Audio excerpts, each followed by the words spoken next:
Good afternoon, Your Excellencies. You may be seated. Your Excellency President William Ruto, tunakukaribisha sana Rwanda. As we say in Kinyarwanda, murakaza neza. Your Excellencies, we will proceed right away with the signing of agreements. The first 6 memoranda of understanding between the government of the Republic of Kenya and the government of the Republic of Rwanda will be signed by Kenya's Cabinet Secretary at the Ministry of Foreign and Diaspora Affairs, Dr. Alfred Mutua, and Rwanda's Minister of Foreign Affairs and International Cooperation, Dr. Vincent Biruta. The first agreement is on correctional services.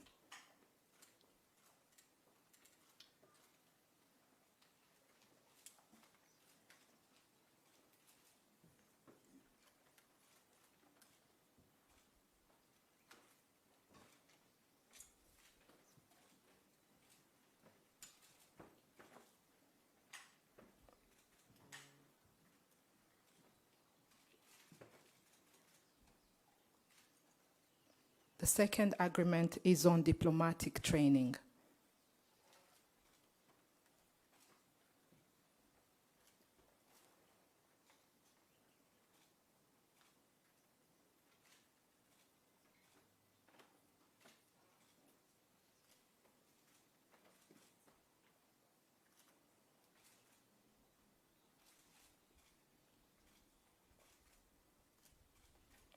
The third agreement is on information and communications technology, ICT.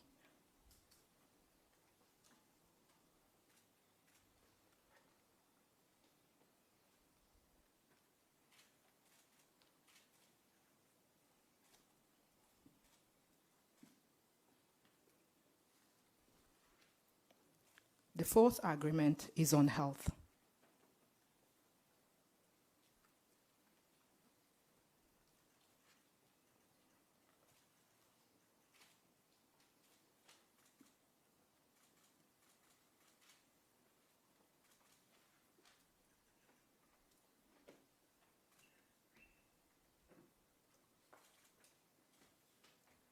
The fifth agreement is on youth.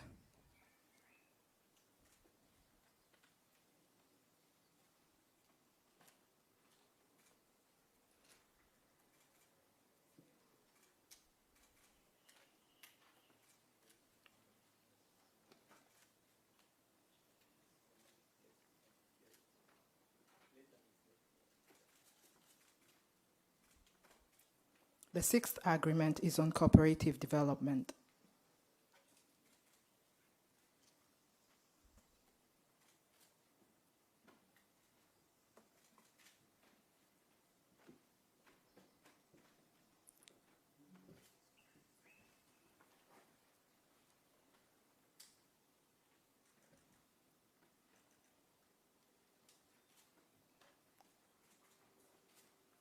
Asanteni sana. May we have a handshake, please?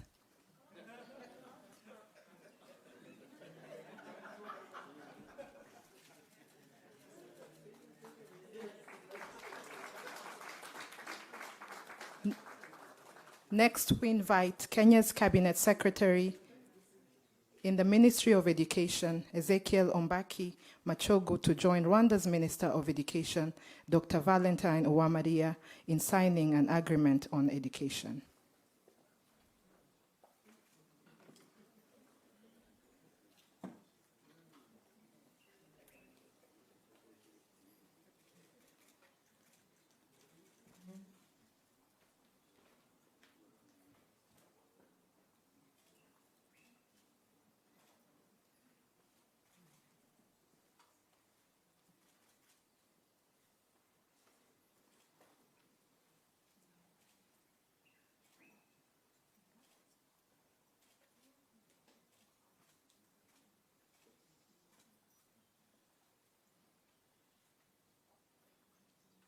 Thank you very much.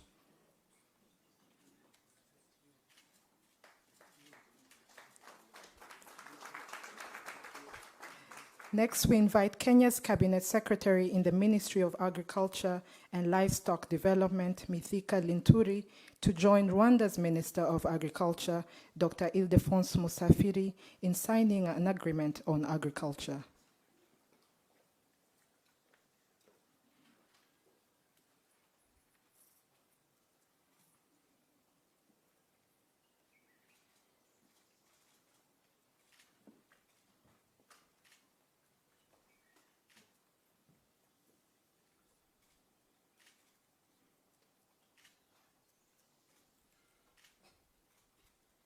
Thank you very much. Let's have a handshake, please.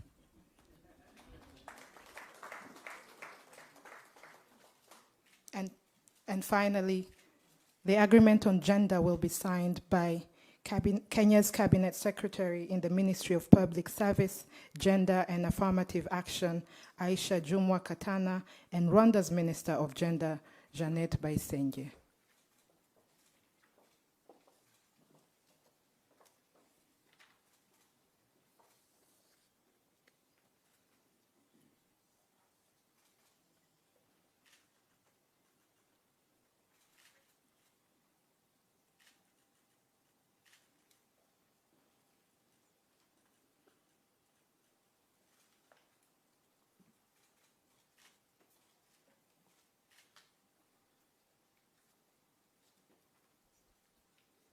Thank you very much.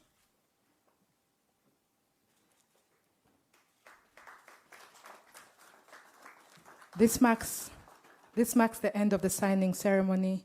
Your Excellencies, we welcome you to address members of the media before we proceed to take questions from them. President Kagame, may I invite you to deliver your remarks?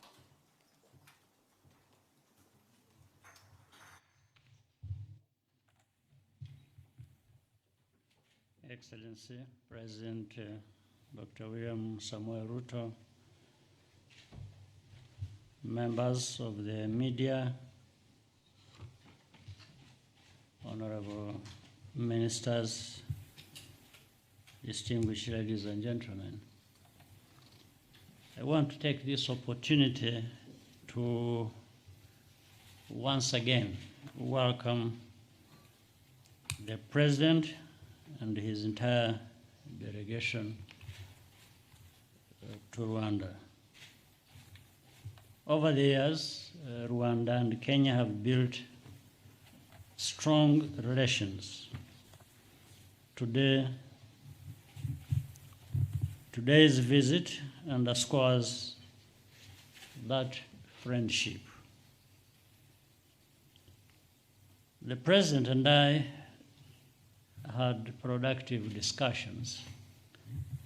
We've just witnessed the signing of agreements in key sectors such as ICT, health, education, youth, and agriculture. These new areas of cooperation will bring us even closer together. We are very happy that Rwanda is home to a large and vibrant Kenyan community. We are grateful for their contributions to our development. Private sector growth is a key priority for us in Rwanda and Kenya. Regional integration and trade is a big part of that equation. I hope we can leverage these shared interests to equip our youth with the skills and knowledge to innovate and compete. The people of Rwanda and Kenya are also united by a common vision for a more stable region. I commend Kenya's leadership in helping to resolve the crisis in Eastern Congo with other members of the East African community. To put our resources together is to own our development with less dependence on the rest of the world. Mr. President, my brother, once again, thank you for visiting our country. May I now invite you to give your remarks.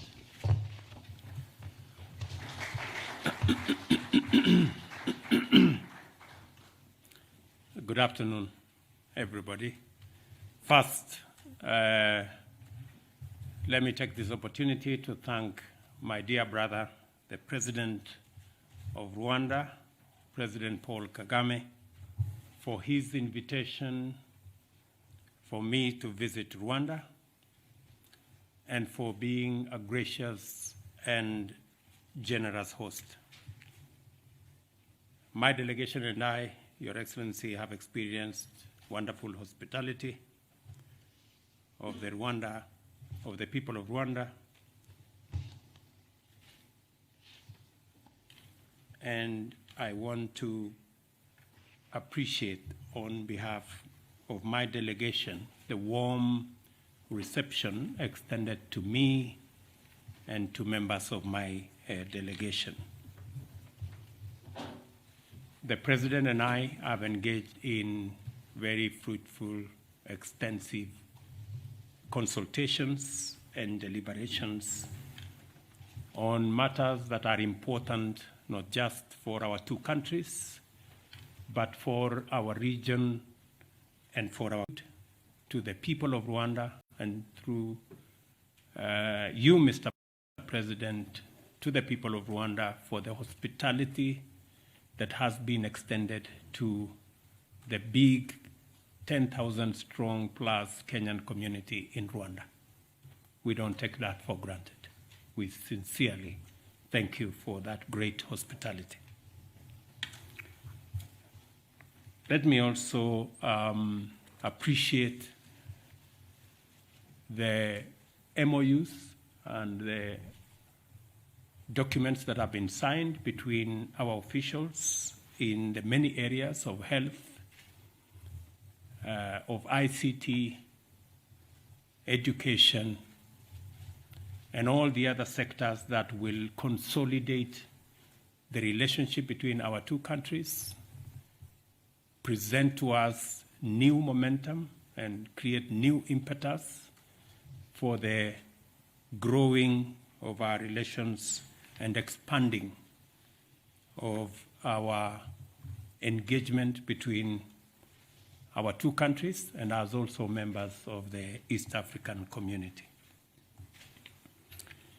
Your Excellency, just as Rwanda is a gateway for us into the Great Lakes region, we are also aware that Mumbai to benefit from the synergy created by our two economies.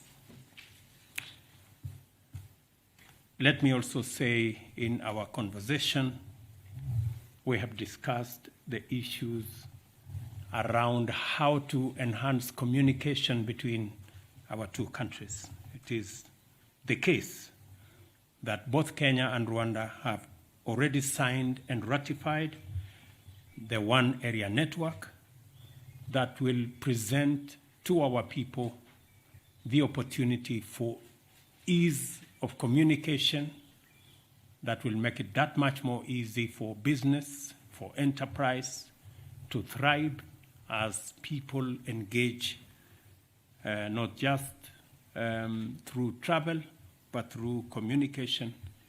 And we are looking forward jointly as Kenya and Rwanda to the other members of the East African community joining us in building this network of communication that will make it easier for people, East Africans, to work together, trade together, do business together, and live together in one common area. Let me also state that I have extended my invitation to President Kagame to attend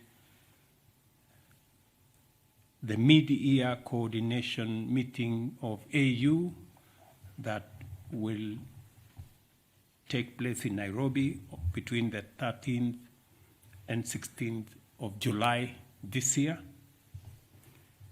Again, an opportunity that will present us a chance to discuss the matters that affect our continent, the serious issues of climate change, the serious issues of what the pandemic and all the other challenges of the war that has brought upon us, and how we can navigate in a very delicate global situation, how we can navigate as a continent and as countries into the future. We're all aware of the challenges around our region, and again, let me commend President Kagame's and Rwanda's understanding of the issues in Eastern DRC and their contribution to EAC as we manage the situation in DRC and providing leadership and making sure that the people of DRC who have had challenges for many years can one more time have peace and they can concentrate on building their nation. Again, we appreciate the understanding and the contribution of Rwanda in the EAC framework for us to be able to move forward.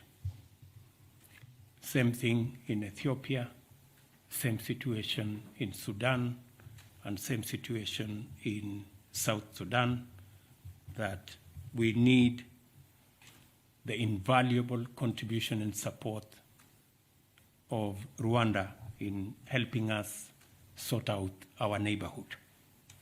Mr. President, let me again, on my behalf and my behalf of my delegation, again affirm the cordial relations between our two countries and our shared desire to deepen and expand the bonds of friendship and unity between our two nations.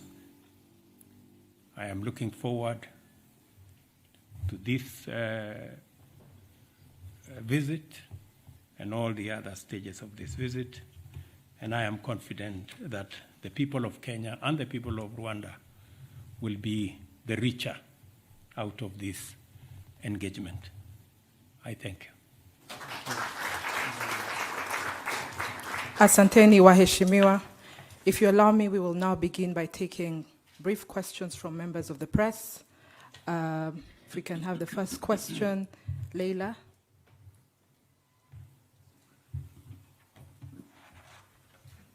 Your Excellencies, Hamjambo. My name is Leila Mohammed from NTV Kenya. You've spoken about signing of bilateral agreements in the areas of education, health, and the female and women agenda. Kindly clarify to the people of both nations a deeper understanding of what these agreements entail. For example, in education, we know that Kenya is undergoing a new CBC system. How does Rwanda engage with Kenya on such grounds? Thank you. It is to both of us. Excellency, may start. The details of the relationship between our two countries, and especially in the context of the signing of the agreements, all the way from agreements on cooperatives and how we can share experience on how to consolidate the cooperative movement, how we will benefit from the experience in Rwanda and the shared experience in Kenya, how to build platforms using ICT, for example, on the evolution of credit management, like in the case of the Hustler Fund, which you are aware about, and how we can bring ICT into the middle of organizing our cooperative movement and also leveraging technology to access financing in the whole of that ecosystem. On matters education, we share a background, both as Kenya and Rwanda, and our reform of the education system that is underway in Kenya, that is now being spearheaded by the presidential party which I appointed, will share a lot of experience on many issues, including transition from primary school, junior secondary school into university, and especially the big challenge of financing university education that has serious challenges. We are going to share experience on how we can make education much more relevant.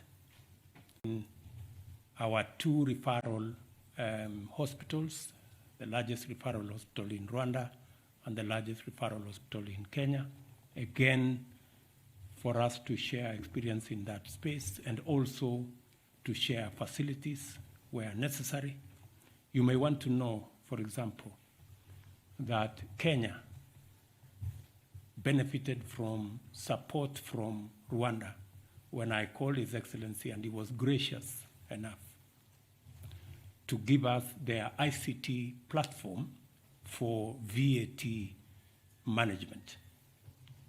And as a result of that platform that Rwanda shared with Kenya, we have seen improvement in our VAT collection. It's in that context that we are signing some of these MOUs so that it becomes much more easy for us to share experience, share resources, and even share technology for the better management of our economies and our countries. Well, I just add to what the President has just well elaborated in terms of the MOUs under the JPC. It was just a framework. I think many of the things really speak for themselves.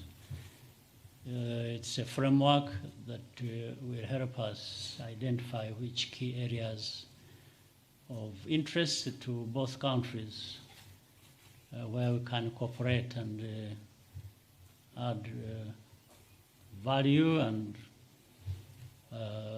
continue. What the sector has mentioned are not the only ones.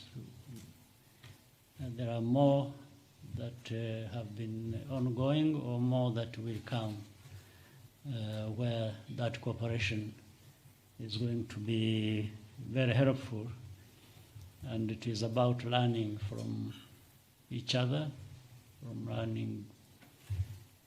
learning from different experiences. And in fact,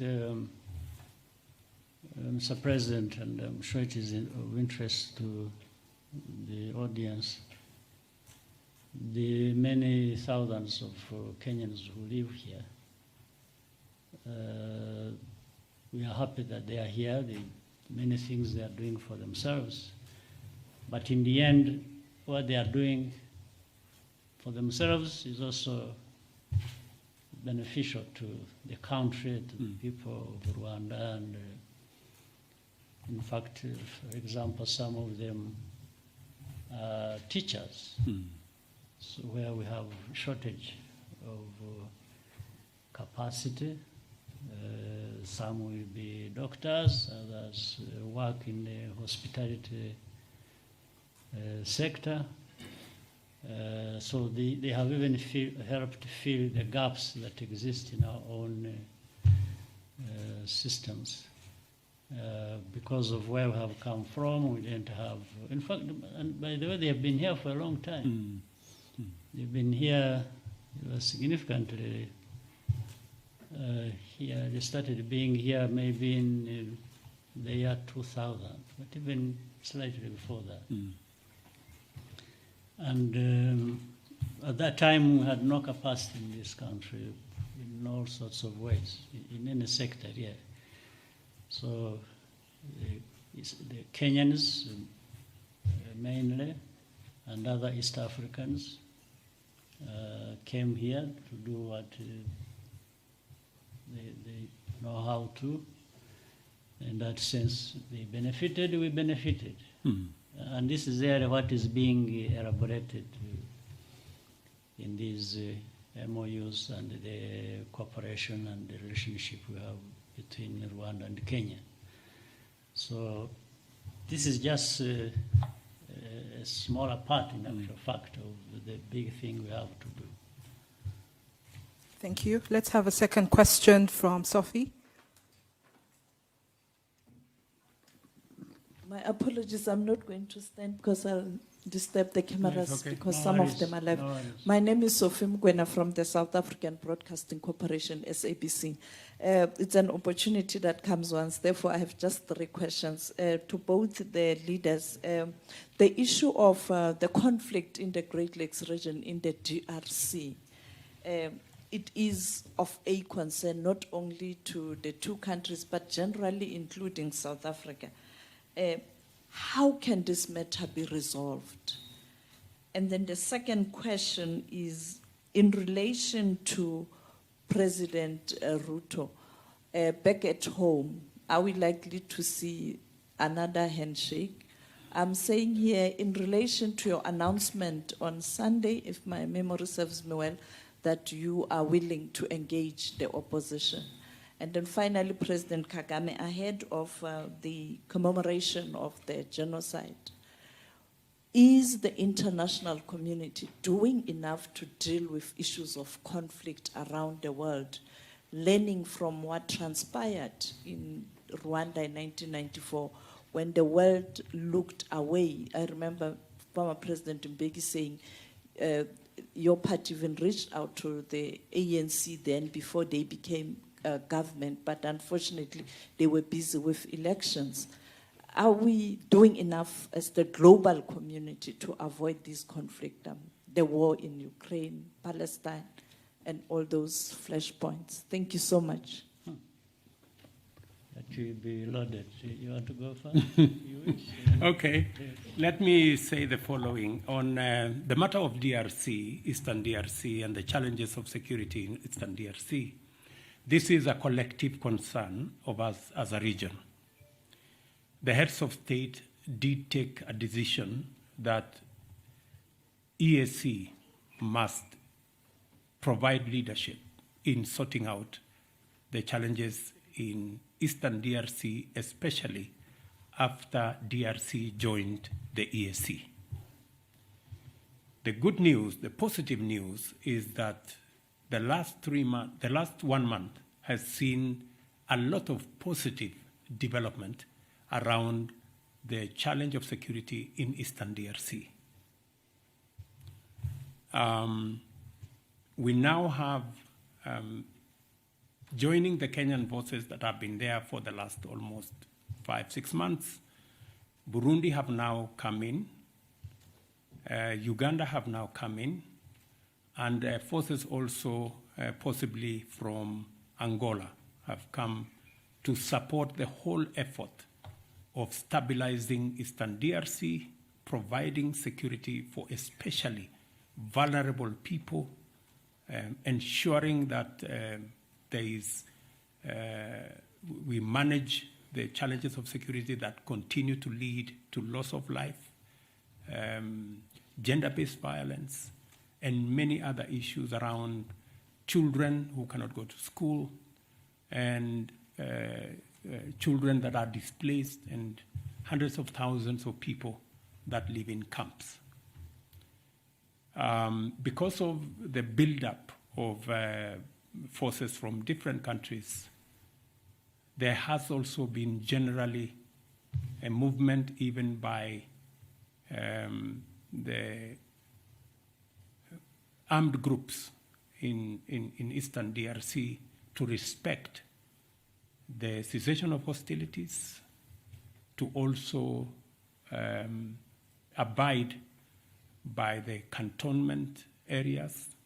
We've seen a lot of movement in that direction. So we are confident that with this greater understanding and coming together, and I want to thank the heads of state of EAC for providing leadership in this area, and we are working together to see to it that we stabilize Eastern DRC so that Congo can have peaceful elections and they can continue to enjoy their country. On the issues of Kenya, thank you very much for asking. We believe we are a democratic nation. In fact, possibly the largest democracy in our region. And we value, and we, thank you very much, Mr. President. I think he realized I was struggling.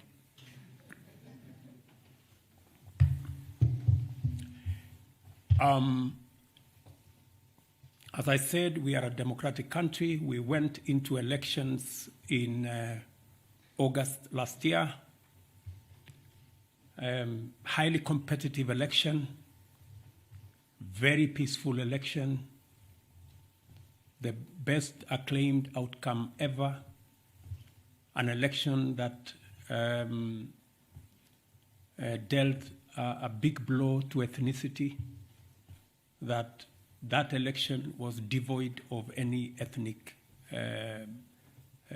propaganda or any ethnic persuasions. Kenyans voted, and the outcome of that election was acclaimed by all the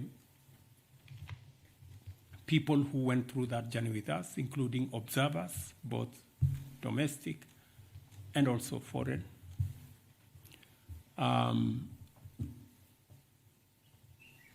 Subsequently, somehow the opposition, after 5 months, decided to make a claim that they were told by a whistleblower that possibly the results were different.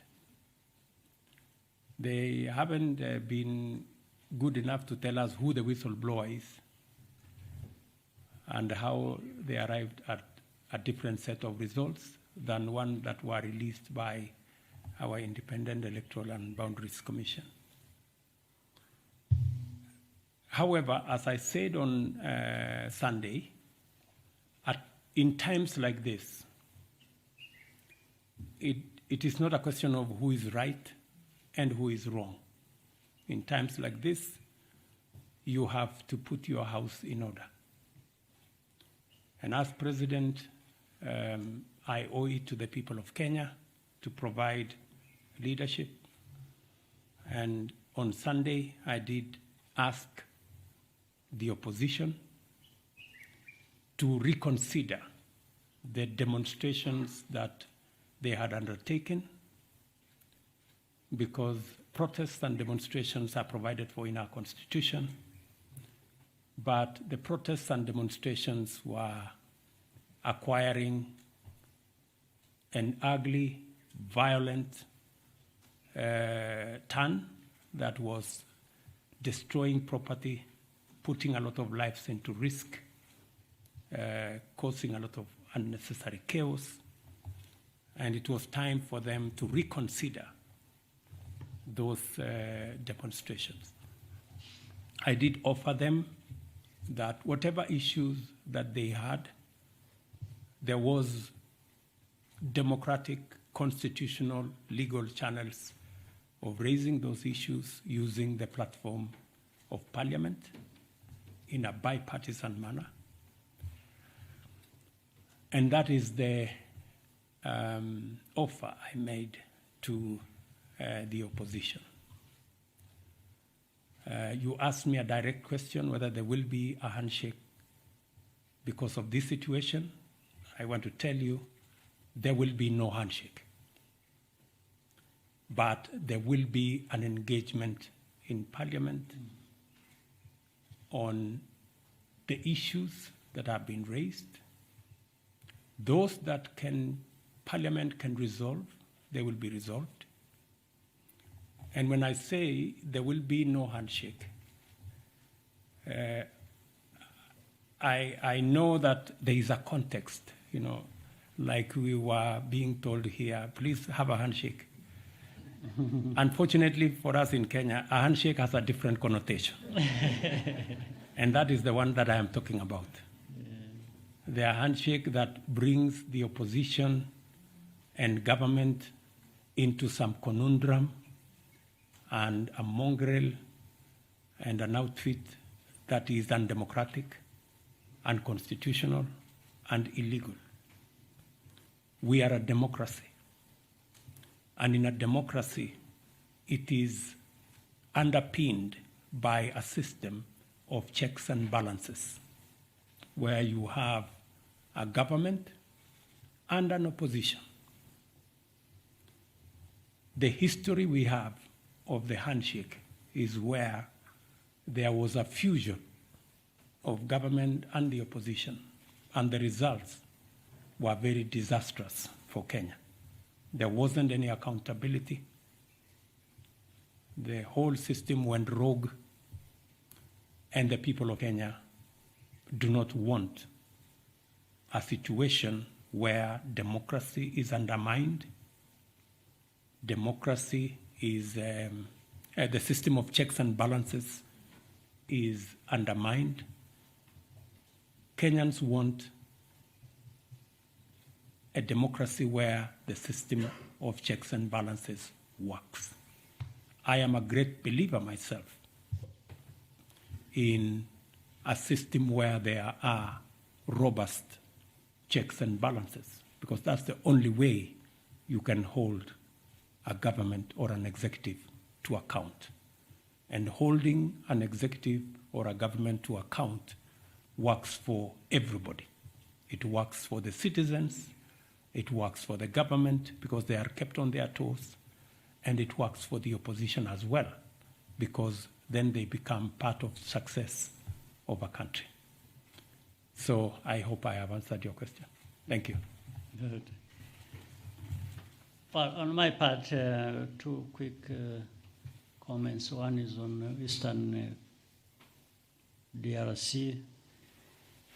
I'll first of all confirm what the President has just said, that I think in the last few weeks we see some progress, much as there are still other issues to resolve, but progress is nonetheless there. We just need to do more and register more progress toward a solution. But the history of Western DRC is something we can't go into, or problems here sufficiently.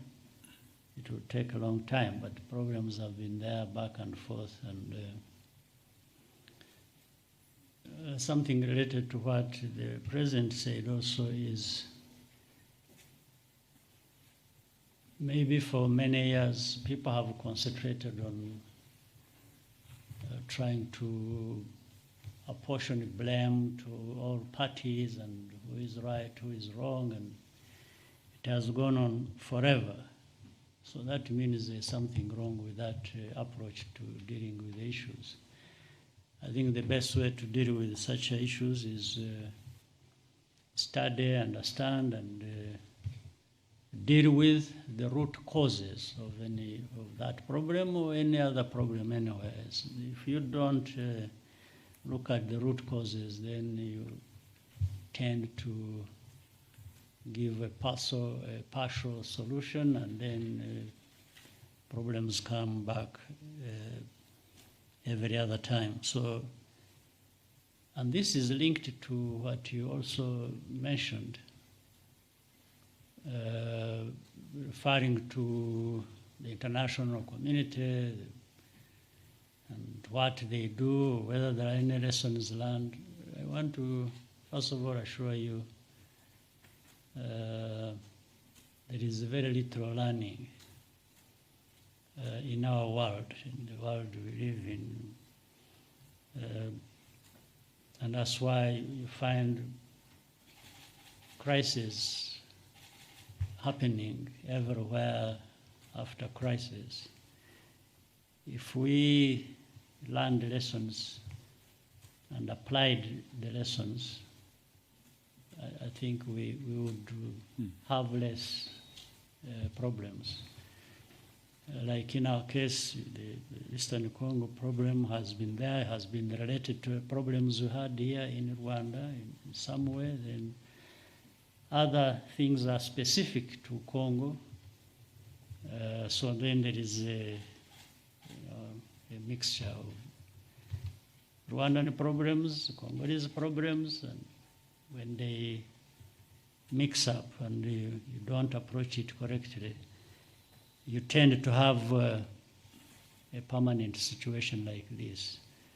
So that with the involvement of the East African community, the countries so far involved, I think putting heads together, the leaders of the East African community, and by the way, also because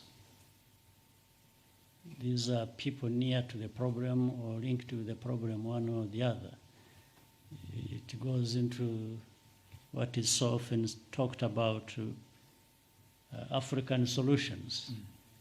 I think well applied, truly these would provide solutions, because there is a direct stake into that, and people are close to the causes or to the problem itself. So I have hope that we can find a solution, and maybe the outside world, all we need to ask is to support what the African leaders are doing and countries are contributing to, instead of getting into the mix themselves with what they think should be the solutions. It's better to support the solutions or the proposed solutions by African leaders. So I think we have, that problem is there. The processes are on to deal with the problem, but I think we give it time. The sooner we can really do things that we have to do, then we would have would find solutions also that people are waiting for. So it is here in Eastern Congo, that is, and then the global community that, given the whole world, as you said, maybe those who I'm talking about who try to help here tend to divert their attention to other parts of the world. Maybe the problems in Eastern Congo or around the region, the Great Lakes region, will take, we end up being secondary in a sense. The primary becomes the other one. But we have to be aware of that. We shouldn't be disheartened by that. We understand how the world works, so we've got to bear that in mind and can do what we can do. So I think that's what the understanding is in the whole region. Thank you, Your Excellencies. We will now take the last two questions. Sam and then Anangwe.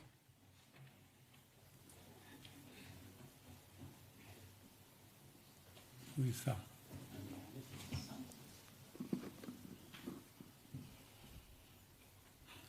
Why don't both of you go and that one, so that, you had said two people. Yes, Sam and Anangwe. Maybe an additional one person. I can see they are struggling for the microphone. And Good evening. if we do that, Good evening. Good evening. My name is Jamal Hashim from Azam TV, Tanzania. I would like to speak in Kiswahili language. I know, President, you understand Kiswahili. Jumuiya ya Afrika Mashariki ni jumuiya yenye kuleta matumaini kwa nchi wanachama na watu wake. Lakini katika siku za hivi karibuni tumeshuhudia wananchi katika jumuiya hizi wakizinyoshea kidole serikali zao kutokana na hali ngumu ya maisha. Mkiwa kama viongozi wakuu wa jumuiya wa nchi wanachama wa jumuiya hizi Afrika Mashariki, mnadhani mnaleta matumaini gani kwa wananchi ili kurejesha walau furaha kutokana na hali ngumu ya maisha ambayo wamekuwa wakinyoshea kidole serikali zetu za jumuiya? I think we can answer all of them. Let them ask all of them, then we answer one go. okay, maybe it's better that you actually. That's Right. Thank you, Your Excellencies. My name is Samuel Senono from UBC TV in Uganda. Your Excellencies, you've highlighted that in the bilateral talks that you've had and the many that you will continue to have, you've talked about the issue of trade and cooperation between the EAC nations. And reports indicate that for us to attain seamless trade in the East African region, we need to liberalize the skies. And East Africa has a project of the open skies. So, Your Excellencies, I would like to know what is the status update of the EAC open skies? Thank you very much. My name is Eugene Anangwe. I represent CNBC Africa here in Rwanda.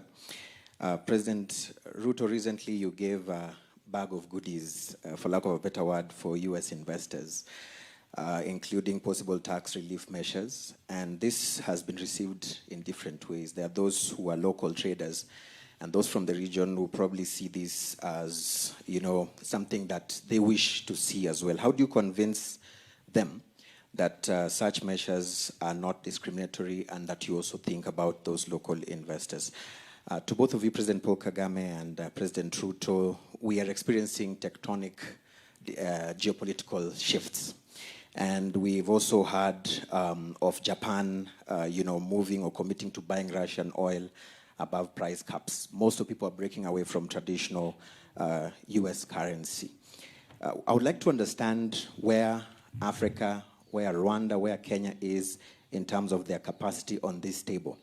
Are they there as meals, or are they there as vibrant players in these particular shifts? Are we able to see, like in US now, President Trump has called for demonstrations in the anticipation for visa rest? Are we going to see senators coming from Rwanda, from Kenya, going to call them to order, the way we've been seeing such situations happen? Thank you so much, and God bless. I think that's it. Let me start maybe with my question specifically, which was linked with that. I think I don't want to take the risk of replying in Kiswahili and then I'm misunderstood. I may speak in English, but I understood the question.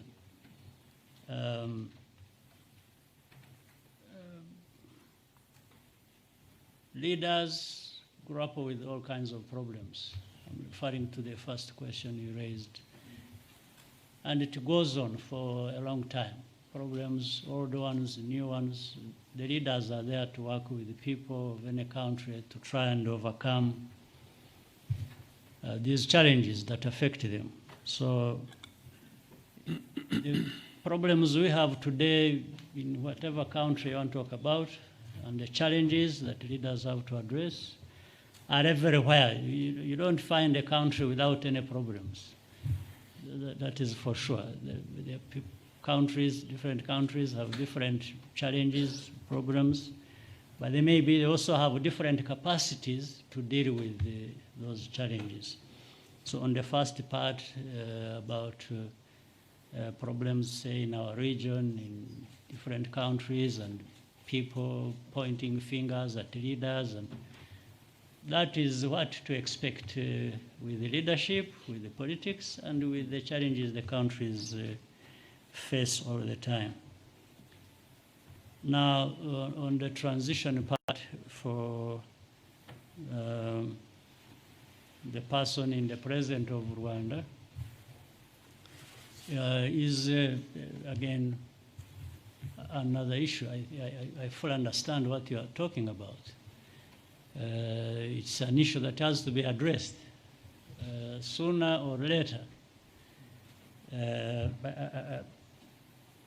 So on one hand, I agree with you.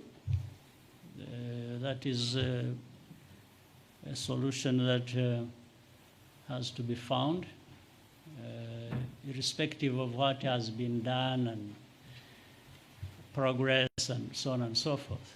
Well, including some areas of lack of progress.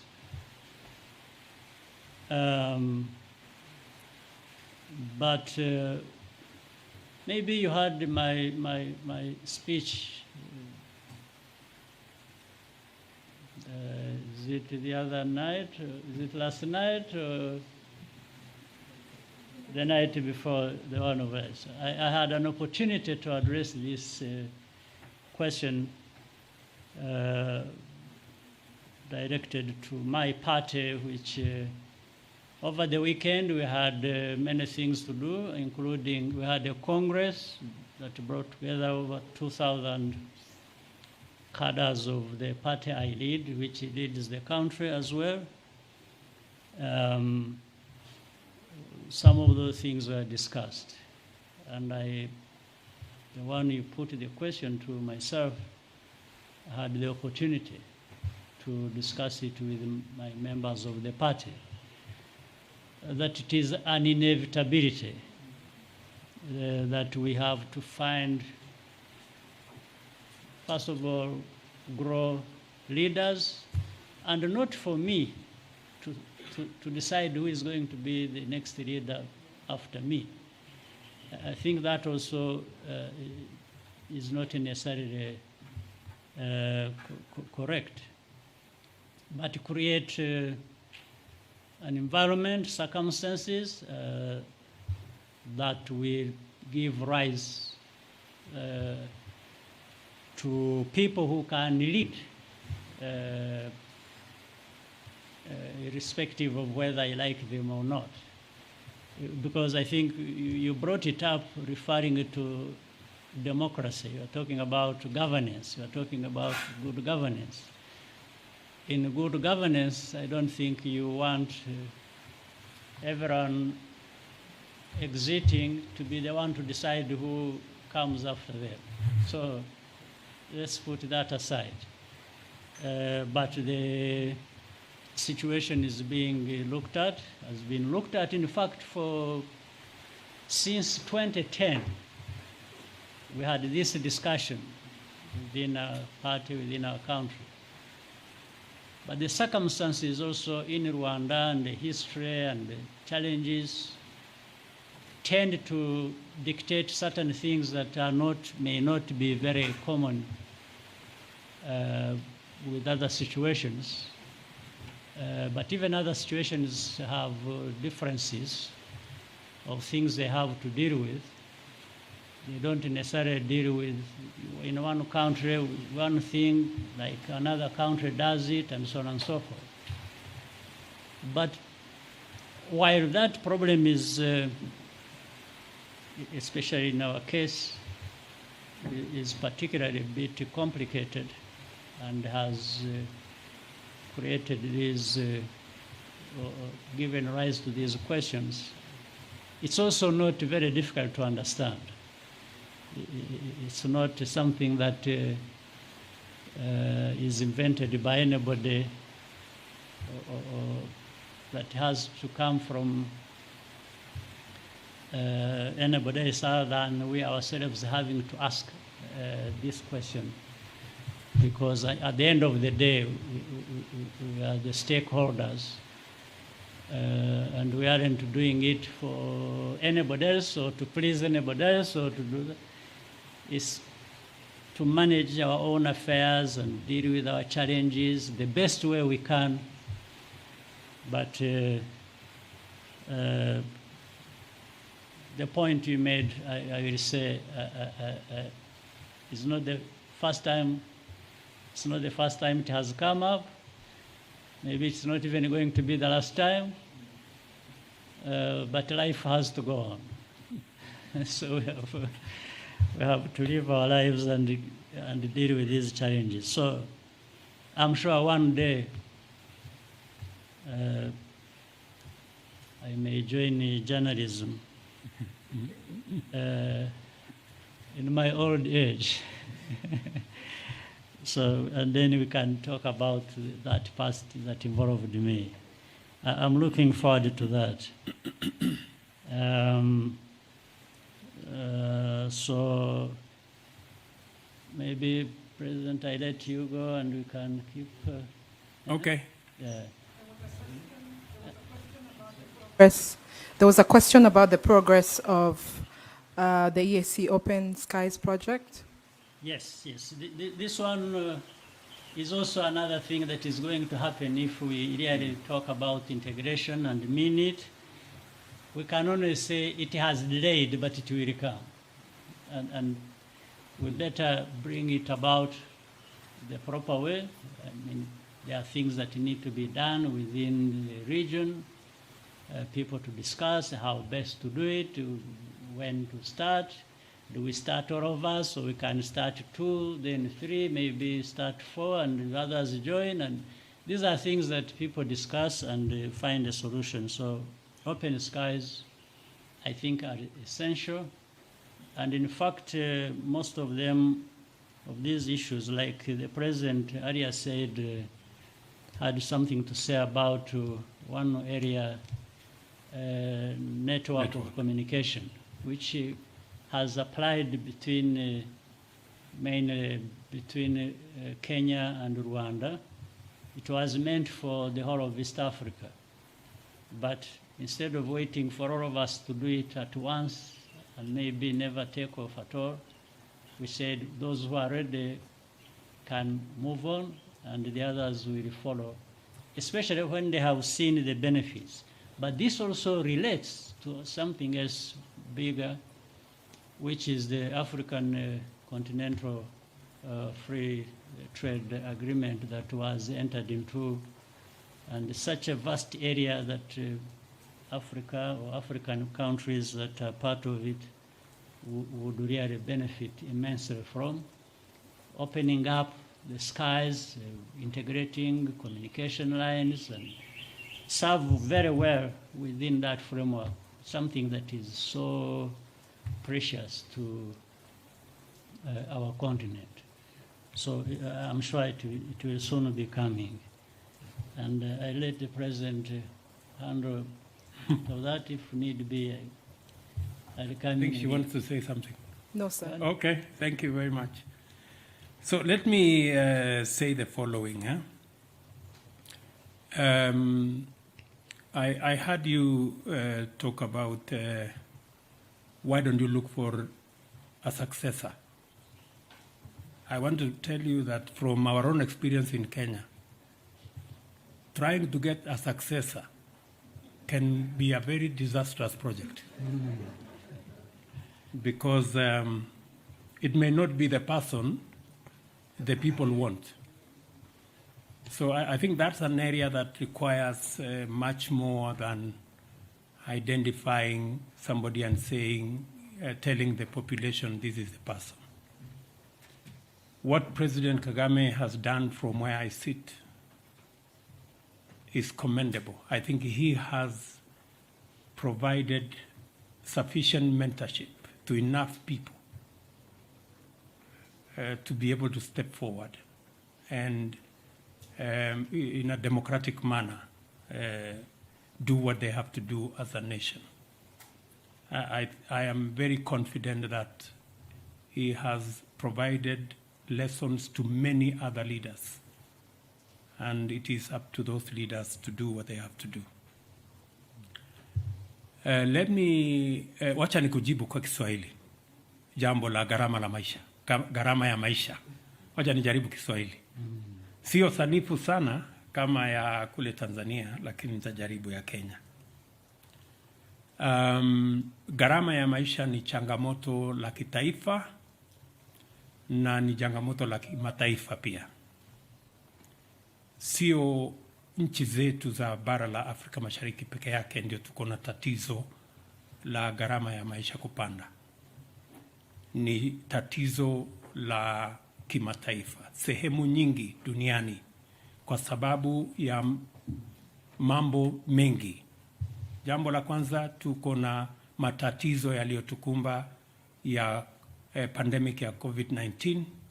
Tukapata tena matatizo ya vita kule Ukraine na Russia. Tukapata tena na matatizo makubwa ya climate change.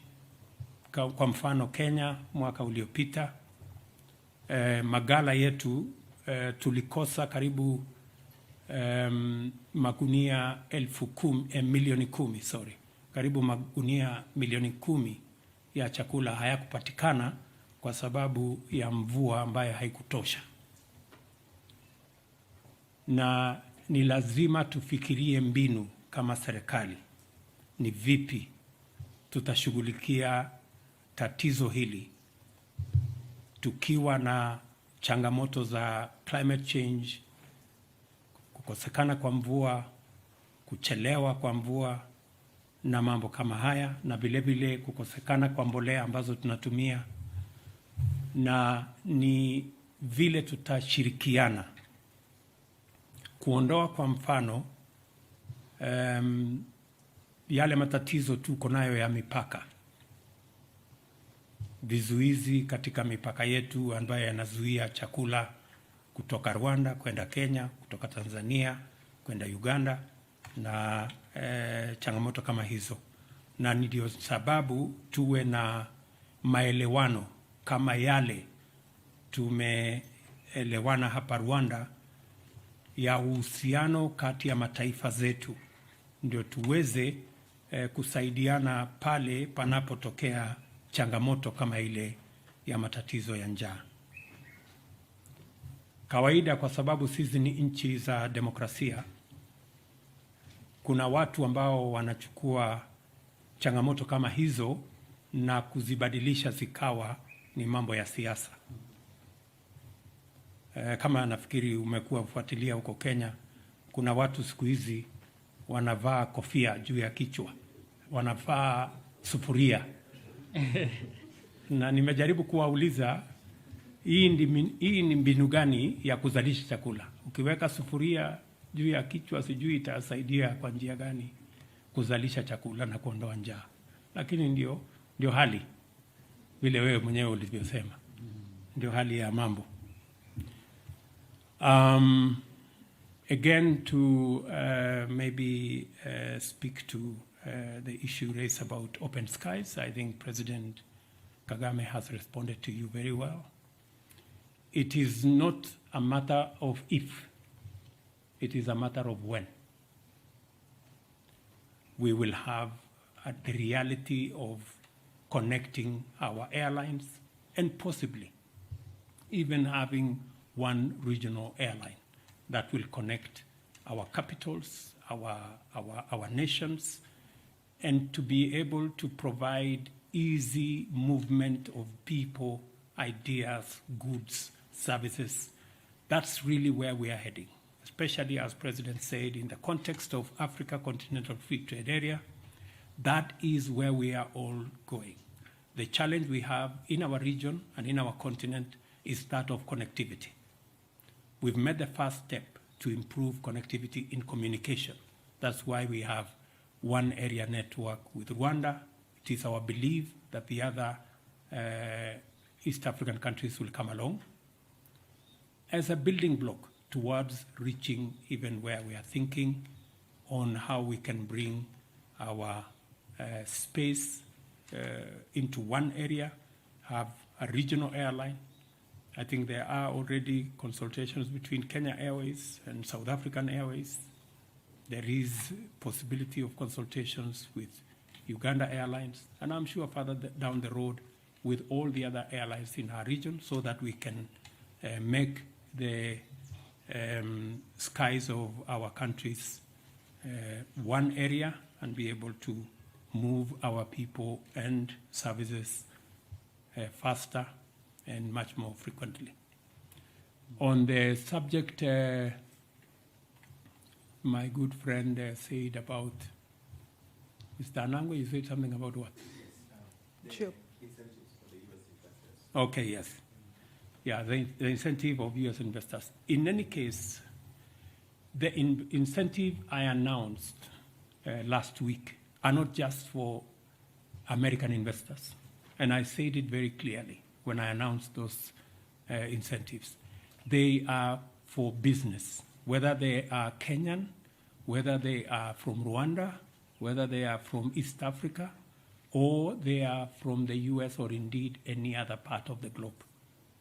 We are continuously raising the bar on investment in our region to be able to make sure that we attract investment into our region. It is the reality that our own taxes can take us so far.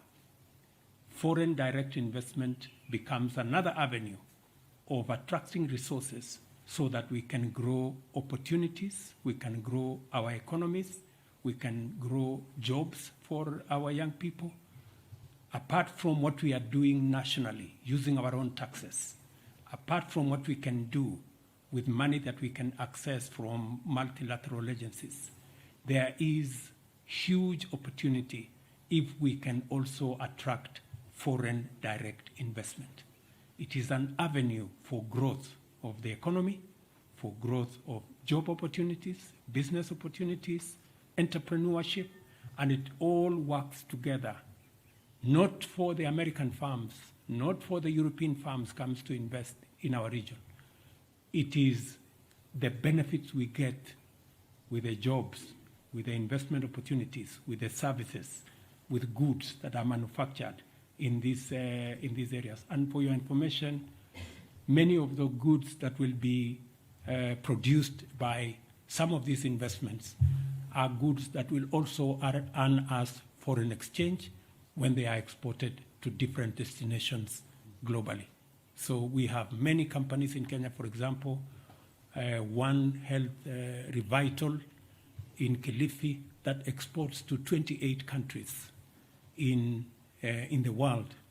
And it is an investment from an American company combined with a Kenyan company and a collaboration with other entities. So these investments must be understood in that context. I know narratives are always created around these investments politically, but this is the background that I have shared with you. Thank you, sir. I think we've come to the end of the program today. Asanteni sana kwa kuwa nasi leo hii, President William Ruto. We wish you and your delegation a beautiful stay in Rwanda. Thank you. May we stand and see off the presidents.